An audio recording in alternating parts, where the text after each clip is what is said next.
invest approximately 25,000 crore in the food business and in the infrastructure segment. And many of the products in which company was doing a pilot project in Andhra Pradesh, like ghee and all, they are now present very much in various markets, for example, in Delhi. So in my sense, if the company is making good inroads in the food, in the new verticals in the food segment, and largely, focusing on the rural side, I think in the future, good story lies ahead. Thank you, Saurabh and Ashish, for joining us. Quite a few earnings today. HDFC Bank management is talking. Let's listen in. It is net interest income, and 27% is the other income.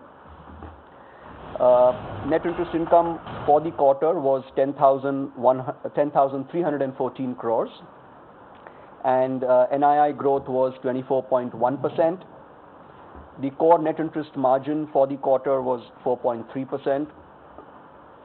Other income, which was 27% of net revenues, grew from 3,142 crores to 3,869 crores, and that was a growth of 23.1%.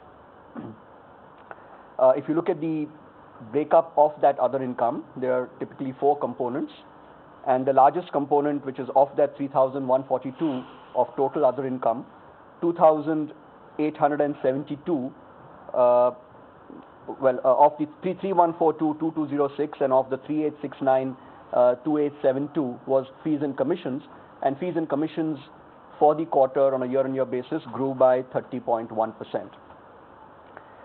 Operating expenses for the quarter were 5,732 crores, which represented an increase of 18.4%, and what that meant that the core cost to income ratio was at 41.2% as against 43.8% in the corresponding quarter of last year.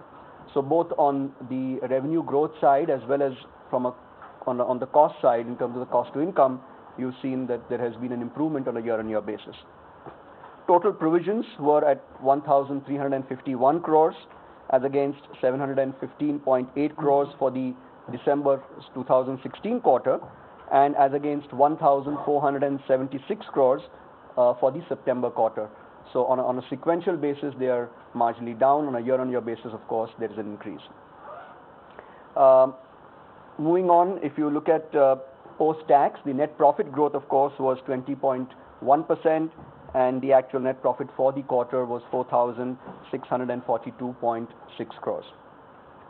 A couple of the balance sheet items as well.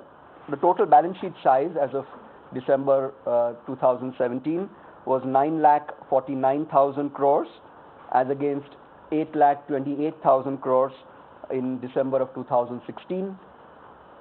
Total deposits were at 6,99,000 crores, an increase of 10.1% over December 2016.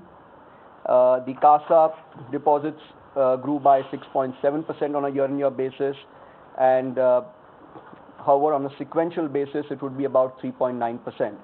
Remember, both for deposits and for advances, the base is a little distorted because if you remember, December 2016, which was the demonetization quarter, saw a huge spike in deposits while loan growth came off. So you'll find that the loan growth looks particularly strong. Total advances growth at 27.5%, which took the total advances to 6,31,215 crores.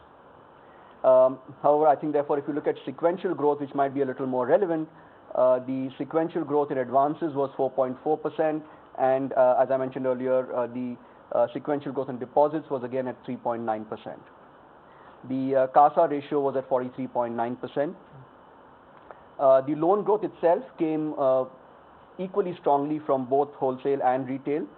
The mix today is now 55% retail and 45% wholesale. And again, if you look at it from a regulatory classification in terms of the Basel II classification, then retail loans grew by 28% and wholesale by 26%.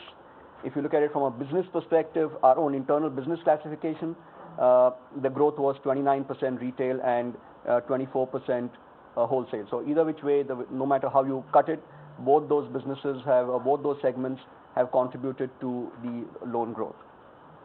For the 9 months, the bank earned a total income of 69,912 crores as against 60,041 crores for the 9 months ended December 2016. Net revenue growth was 22.8% for 9 months, and net profit growth was 20.2% to 12,687 crores. Finally, on network and asset quality, as of December 2017, the bank's distribution network was at 4,734 branches and 12,333 ATMs across 2,672 cities and towns. 52% of these branches are in semi-urban and rural areas. On the asset quality front, gross NPLs were at 1.29% and net NPAs were at 0.4%, and our total capital adequacy based on the Basel III guidelines was at 15.5%, of which Tier 1 was at 13.6%. Those are some of the key financials, and if you have any questions, I'll be happy to take them. So on the divergence, you given more data. Last time you had said that there was some discussion about one account. Now you're talking about 3 accounts. So is there a fresh assessment? No. So of the divergence which was there, first of all, as you know, as of the last quarter, we had mentioned that while there was no finality to that, we had already made contingent provisions. Immediately thereafter, that account had been declared as NPL. Of the balance amount, some had already been declared NPL in the June quarter and the September quarter.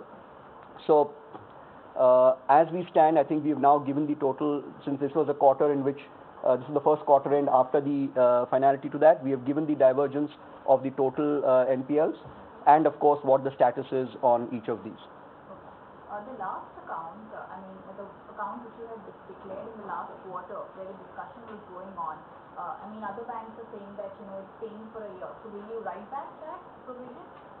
Well, as I've said, if you mentioned that note itself, the account has been upgraded by the JLF itself. As far as provisions are concerned, well, whatever portions of the provisions were floating provisions have gone back to floating, and the rest back to other contingent and general provisions. Yeah, whatever the amount in respect of that would be. We just want to get sense when you spoke about the year ago number not being relevant, only on lending growth. April, December, what kind of year to date, what kind of growth have you shown?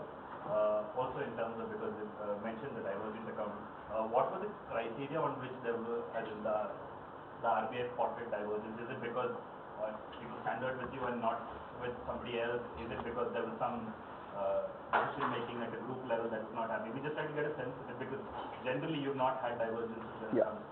So I think this is again something which we had partially explained last time as well. This was an account which was subject to the flexible structuring under the 525 framework, and in respect of that, the supervisory communication was that they felt that was not sort of meeting all the regulatory guidelines, and therefore that flexible structuring amounted to restructuring, and which therefore declared an NPA. From a servicing perspective, the account had not been past 90 days, which was the accounting reality. Also, the bank is looking on the loan growth. Sorry, yeah, on the loan growth piece, see, I think all I'm saying is that because of that distortion, which of course corrected itself along the way, just the number seems inflated. But if you look at it in terms of the absolute growth that we've seen for the last 3 quarters, we've still seen very strong growth, and you'll find that the corrected year-on-year growth will be reflected if you look at just the September quarter or hopefully the March quarter as well. It's just that this particular quarter, because you had that flow, and by the time you had the March quarter, some of the spike in deposits had normalized, or at least some part of that. And again, that part of the loans, that part of it which had come down because people had prepaid or repaid their cash into their, the SME lending and the business banking lending, that got corrected along the way. So I would still say that if you look at the last couple of quarters, we've had most of the businesses growing their loan book somewhere in the high teens or low 20s, and I think this distortion is just a little bit of a base effect. But sequential momentum again at 4-ish% is still 4.5% is pretty strong. At the beginning of the year when you met investors, you indicated about 20% to 23%. Is that something that you like? I don't think we've ever mentioned a number. we had traditionally said that we would grow at a certain pace which is ahead of the system, and we had also felt that the system which was growing at, at that point of time in single digits, was probably artificially muted. We have seen in more recent times that the system growth itself has now picked up to closer to 11%, which incidentally was, what I thought is an appropriate system growth rate given what we were looking at in terms of GDP growth. So if you then correct for these aberrations, we are still clearly growing significantly higher than the system, a little more than the traditional 4 to 7%, but that's clearly a function of the kind of market share gains that we've had in the last couple of quarters. Is it because of refinancing other loans? I think a large part of the growth has come from retail, where the business itself is growing, and we are a market leader across products. And some of it, of course, on the wholesale side, both large and mid-sized corporates as well as SME, is where we've been growing at a pace faster than the system. Where was the growth on wholesale and even on retail? How much is the Well, on the wholesale, as I said, both corporate banking and ECG, which is our emerging corporates group, has grown well. The business banking piece, which is a little more of the SME, has grown slightly slower than that, but has continued to grow. Both these pieces have continued to grow, and you see growth rates of somewhere in the low 20s to mid 20s across different segments. So it's really a matter of relative rates of growth rather than one growing and the other not growing. On the retail side, we've had actually the fastest growing pieces, given the sheer size of those portfolios in this quarter, has been auto, commercial vehicles. Personal loans, credit cards has also grown, but in absolute terms, they are slightly smaller portfolios. So far, banks that have reported numbers are seeing healthy growth in the corporate segment. You have about 45% exposure to the corporate segment. Are you looking to rebalance the portfolio to increase your exposure towards the wholesale side? Is that on your agenda? So from our point of view, we are pretty indifferent and agnostic about whether we grow faster in retail or wholesale. We believe we are equally well positioned in both these segments. So the actual growth rates that we deliver are a function of the underlying demand. Right now, given that a large part of the economy is being driven by consumption demand, clearly the retail part has seen strong underlying demand, whether it's for car sales and truck sales and so on, which then drives those particular retail loans. On the wholesale side, it's been driven a little more by some amount of working capital, some amount of mid-tenor loans, medium tenor loans, and some refinancing. Over the next couple of years, if we see a heightened pickup on the capex side, on the investment cycle, it's quite likely that you'll see a further pickup in the wholesale book as well. But honestly, whether it's 45-55, 50-50, or the other way around, 45-55, we are absolutely fine as long as there is that much of underlying growth. From a risk-reward perspective, it fits into our appetite, and of course, given how rates and the competitive environment is shaping up. Also, the bank is looking to raise close to 24,000 crores. Could you broadly indicate areas where you would be utilizing the funds raised? Well, clearly, if you look at the pace at which we are growing, we have been consuming capital, and that's evident even the last few quarters. So the capital that we are raising is to support growth for the next few years. Clearly, the threshold of what is acceptable from a tier 1 perspective for a bank like us, we believe is slightly higher when you factor in the growth for the next few years. I think the growth, this is not capital allocated for business 1 or business 2. We believe we have multiple engines of growth, and this should support that growth for the next few years. Well, right now, given in particular liquidity conditions and the fact that even at a system level, loan growth for the first time now is outpacing deposit growth quite sharply. I think if anything, either rates will be in for a bit of a pause, or if these liquidity conditions remain the way they are, there could be some upward pressure on both deposit and lending rates.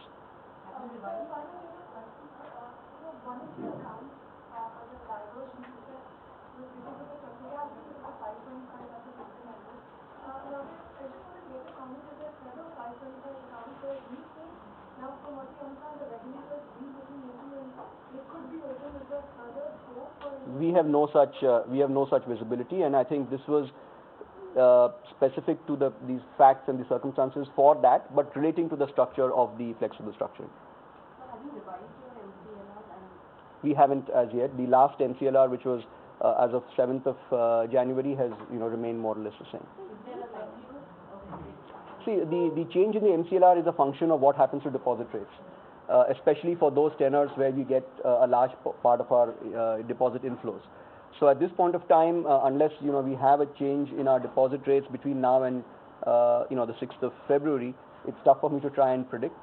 But it's a set formula, so depending on how deposit rates move, you'll see a change in lending rates. So far, I think it's been fairly stable, but the percentage of different tenor buckets is also very relevant.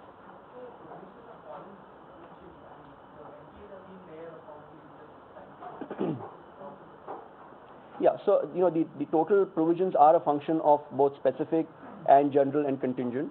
As we know, we had already made some provisions last time for contingent and so on, some of which have, of course, been also made into other general and floating provisions.